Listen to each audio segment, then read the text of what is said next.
बच्चों, आज हम इस वीडियो में ख्याति का लेखांकन व्यवहार अकाउंटिंग ट्रीटमेंट फॉर गुडविल पढ़ेंगे। बच्चों, जैसा मैंने आपको बताया था, ख्याति किसे कहते हैं, ख्याति क्या होती है।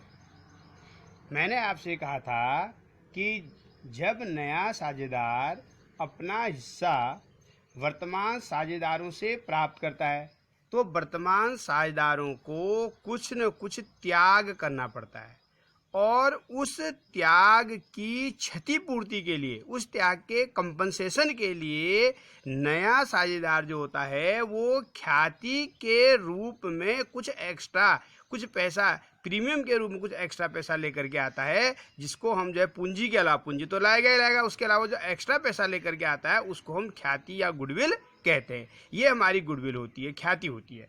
अब इस ख्याति के लेखांकन पुस्तकों में इसका लेखांकन किस तरह से किया जाएगा, कैसे करके इसकी ट्रीटमेंट की जाएगी, ख्याति की ट्रीटमेंट कैसे करके करते हैं।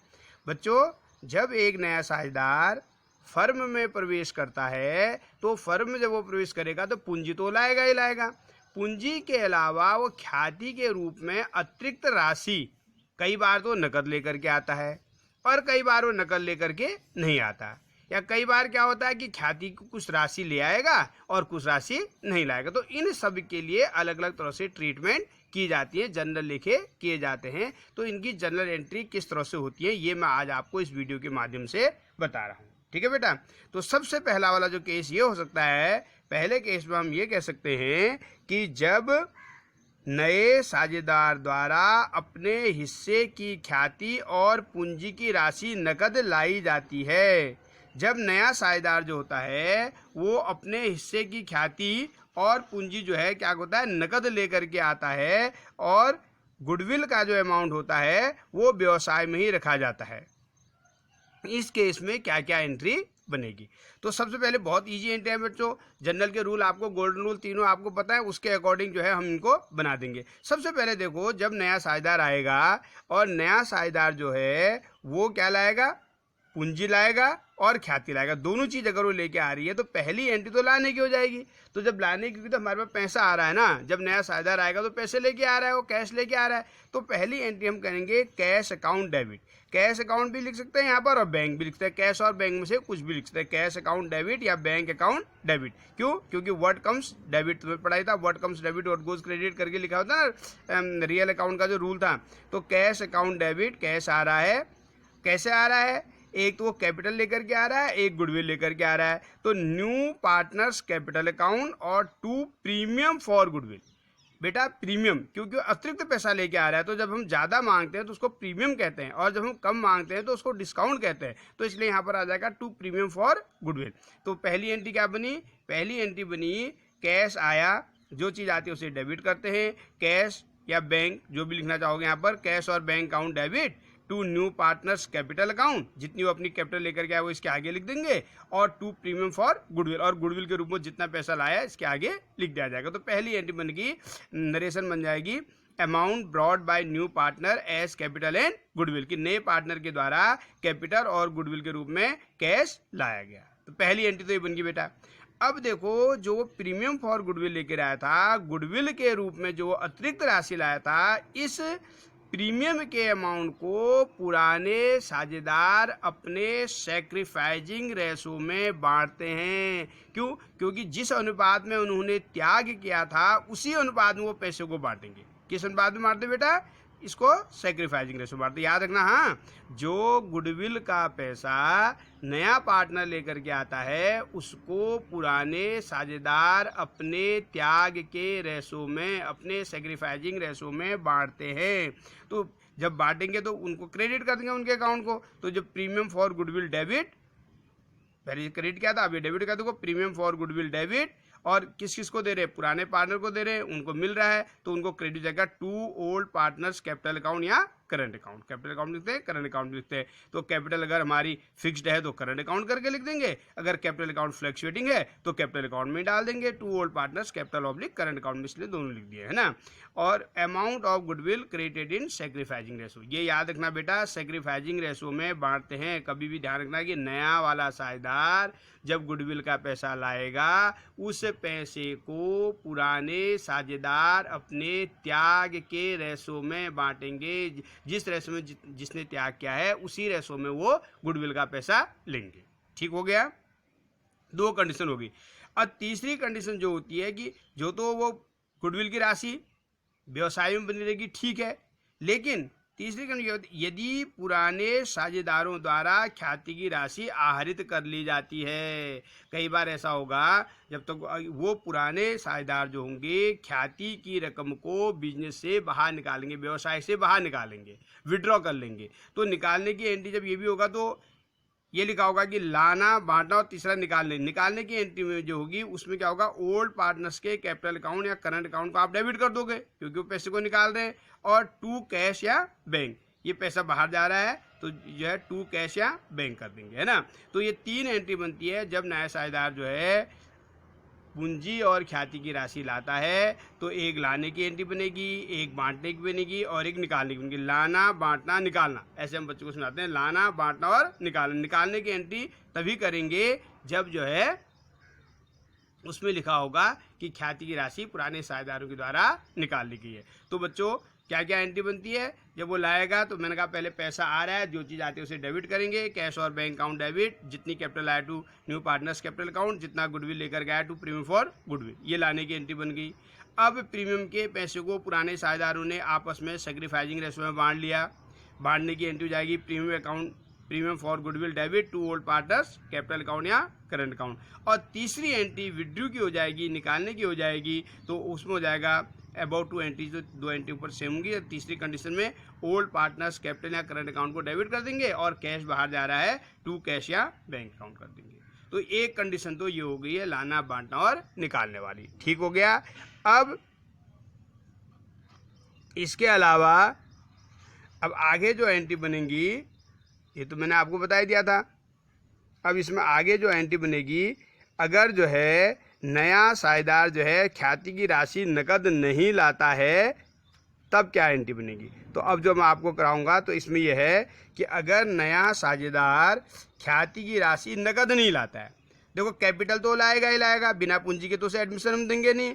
अब ये हो सकता है ख्याति की राशि वो नकद दे भी सकता है और नकद नहीं भी दे सकता। तो बच्चों अगर वो नकद नहीं लाता है ना तो हम क्या करेंगे, क्योंकि हमने उससे पैसे लेने हैं, ठीक है ना, तो हम उसके करंट अकाउंट को डेबिट कर देंगे। नए साझेदार के करंट अकाउंट को, कैपिटल को डेबिट नहीं करते हैं, करंट अकाउंट को डेबिट कर देंगे, ठीक है। तो हम क्या लिखेंगे, new partners current account debit. पहली एंट्री कैपिटल आने की तो हो ही जाएगी, खैर cash account debit to new partners capital account. और जो दूसरी एंट्री में वो ख्याति की राशि नहीं लाया तो जितना उसको ख्याति की राशि लानी थी उतने से उसके करंट अकाउंट को डेबिट कर देंगे। तो एंट्री हमारी बन जाएगी new partners current account debit to old partners capital account. और जो अमाउंट ऑफ गुडविल होगा ना, अमाउंट ऑफ गुडविल जो उसके हिस्से का होगा उसको सैक्रिफाइसिंग रेशो में ही बांटेंगे। तो आप ये ध्यान रखना कि सैक्रिफाइसिंग रेशो में ही गुडविल जो नया वाला होती है उसको डिस्ट्रीब्यूट किया, क्रेडिट कर दिया है। ये नया साझेदार का राशि नहीं लाता है। इनसे रिलेटेड क्वेश्चन मैं आपको कराऊंगा जितने भी हैं बाद में, ठीक है नहीं। तो अभी इनकी एंट्री आप समझ लीजिए। अच्छा ये भी हो सकता है जैसे मैंने आपसे कहा था कि नए साझेदार द्वारा ख्याति की आंशिक राशि लाया जाना। आंशिक का मतलब part payment of goodwill. Part payment मतलब थोड़ा बहुत गुडविल का पैसा उसने दे दिया और थोड़ा बहुत पैसा उसने नहीं दिया। तो पहली एंट्री तो जितना वो गुडविल का पैसा कैश लाएगा उसके लिए तो हो जाएगा कैश अकाउंट डेबिट या बैंक अकाउंट डेबिट। कैश और बैंक में से कुछ भी लिख सकते हैं यहाँ पर, cash account debit, bank account debit to premium for goodwill. ये वो पैसा है जितना वो कैश लेकर के आया, और जो पैसा वो कैश लेके नहीं आया उसके लिए दूसरी एंट्री जो बनेगी, जितना लाया उसके लिए लिखेंगे प्रीमियम फॉर गुडविल डेबिट, इतना पैसा वो कैश लेके आया। और जो नहीं लाया उससे उसके करंट अकाउंट को डेबिट करेंगे। तो दूसरी एंट्री बनेगी new partners current account debit.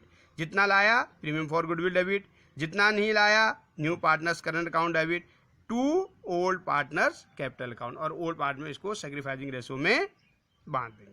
ठीक हो गया बेटा। तो ये जो कंडीशन थी ये पार्ट पेमेंट की थी। अच्छा, इसके बाद एक चीज़ ध्यान रखना, कई बार जब हमें क्या होता है कि बैलेंस शीट में हमें जो है बैलेंस शीट में गुडविल पहले से एसेट साइड में लिखी हुई रहती है बेटा। पुस्तक ये लिखा हुआ है, देखो, पुस्तकों में ख्याति खाता पहले से अगर विद्यमान हो तो उसे अपलिखित कर देना चाहिए। कहने का मतलब है ज़्यादा बेहतर ये होता है कि अगर जो है गुडविल अकाउंट पुरानी बैलेंस शीट में जो हम बैलेंस शीट हमें दी है या पहले से लिखा होगा कि गुडविल पुस्तकों में इतने रुपये की थी, दिया होगा उसमें, तो इस गुडविल को, इस ख्याति को सबसे पहले अपलिखित कर देते हैं, पहले इसको राइट ऑफ कर देते हैं, ठीक है। और उस राइट ऑफ करने के पश्चात तब जो है हम क्या करेंगे कि इसको अब राइट ऑफ करने की एंट्री क्या होगी, तो इसको हम अपलिखित जब करेंगे तो हम करेंगे old partners capital account debit. अब क्योंकि पुरानी गुडविल है तो पुराने साझेदार में खत्म होगी, तो पुराने साझेदार में इसे नए से इसका कोई मतलब नहीं है, तो पुरानी गुडविल को पुराने साझेदारों में ही खत्म करेंगे। तो ओल्ड पार्टनर्स के कैपिटल अकाउंट को क्या कर देंगे, डेबिट कर देंगे टू गुडविल, और गुडविल अकाउंट जो है क्रेडिट हो जाएगी। अब बच्चों, पुराने साझेदारों में पुरानी गुडविल जब खत्म करेंगे तो रेशो भी कौन सा आएगा, पुराना रेशो आएगा। तो amount of goodwill return of in old ratio. तो अगर पुस्तकों में पहले से ही जो है हमें गुडविल दी होती है, ख्याति दी होती है, तो सबसे पहले उस ख्याति को राइट ऑफ कर लेना चाहिए। ज़्यादा बेहतर ये होता है कि उसको राइट ऑफ करके उसे ख़त्म कर दो और पार्टनर्स के कैपिटल अकाउंट के डेबिट में उसको डाल देते हैं, old partners capital account debit to goodwill account, ठीक है बेटा। और अमाउंट ऑफ गुडविल को रिटर्न ऑफ कर दिया ओल्ड रेशो में। तो ये हमारी गुडविल से रिलेटेड कुछ जनरल एंट्रीज थी। और एक और होता है, कई बार हिडन गुडविल कहते हैं उसको, हिडन गुडविल, अप्रकट या गुप्त ख्याति।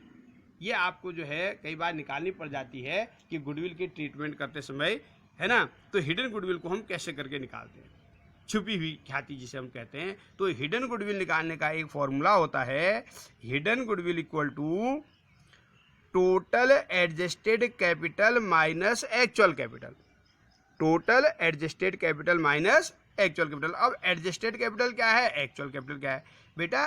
एडजस्टेड कैपिटल या समायोजित पूंजी कहते हैं पूंजी में लाभ और हानि को एडजस्ट करने के बजाय, रिजर्व वगैरह को एडजस्ट करने के पश्चात, मतलब कैपिटल अकाउंट के जो बैलेंसिंग फिगर होती है वो हमारी एडजस्टेड कैपिटल है, ठीक है ना।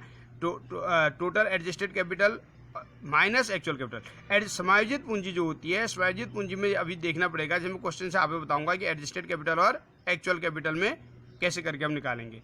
एडजस्टेड कैपिटल का मतलब जैसे दे रखा है उन्होंने, ए और बी की समायोजित पूंजी क्रमशः 40,000 और 30,000 है, ठीक हो गया, ठीक है। सी नया साझेदार 1/5 हिस्से के लिए आता है, ठीक, कितने हिस्से के लिए आता है, 1/5 हिस्से के लिए आता है।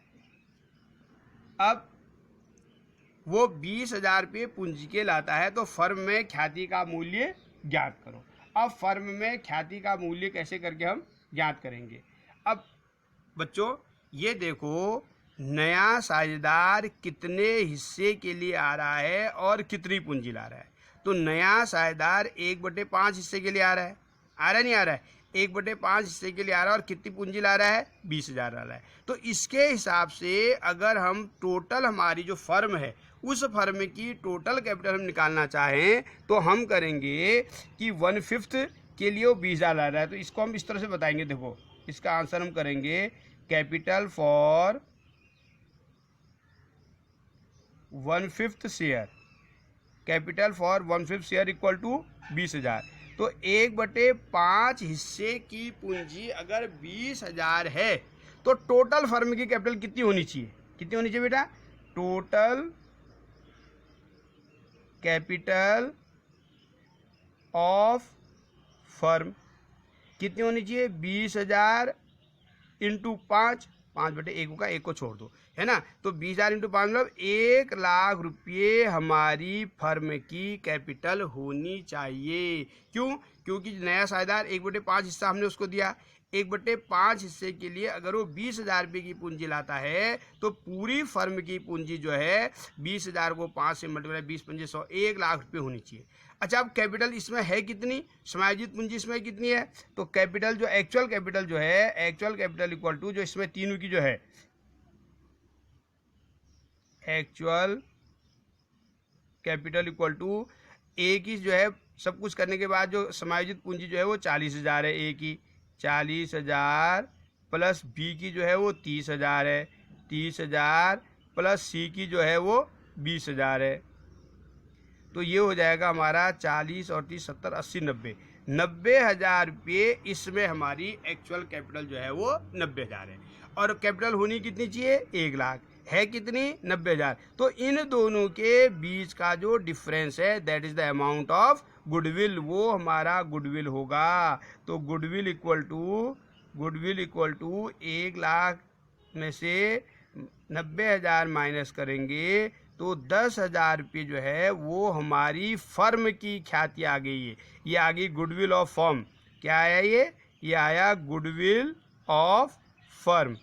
इस तरह से जो है हम गुडविल का अमाउंट कई बार हमें कैलकुलेट करने लगता है, जिसे हिडन गुडविल भी कहते हैं। तो हिडन गुडविल या अप्रकट या गुप्त ख्याति निकालने के लिए हम इस तरह से जो है क्वेश्चन को करते हैं। तो ये क्वेश्चन कैसे करके बताया कि हमने कहा भाई नया वाला पार्टनर 1/5 के लिए आया, 20,000 लाया, टोटल फर्म की पूंजी जो 1 लाख होनी चाहिए। अब इसमें उन सब की पूंजी मिलाकर के कितनी है, तो इसकी समायोजित पूंजी एक की 40,000 है, दूसरी 30,000 है। समायोजित का मतलब मैंने कहा इसमें प्रॉफिट और लॉस, रिजर्व है ना, रिवैल्यूएशन के एसेट्स, लाइबिलिटीज़ का जो एक्सेस या डेफिसिट है वो सब एडजस्ट करने के बाद ये कैपिटल आई है, एडजस्टेड कैपिटल, ठीक है ना। अब इसके बाद जो है ये तीनों की कैपिटल जोड़ करके 90,000 बन रही थी और होनी चाहिए थी 1 लाख। 1 लाख में से 90,000 माइनस करके 10,000 रुपये वो जो है फर्म की गुडविल आ गई। अब बच्चों ये जनरल एंट्रीज आप लोगों ने जितनी मैंने आपको लिखाई हैं ये आपने जो है लर्न कर लेना और इसके बाद इससे रिलेटेड क्वेश्चन मैं आपको अगली वीडियो में कराऊंगा। Okay, thank you.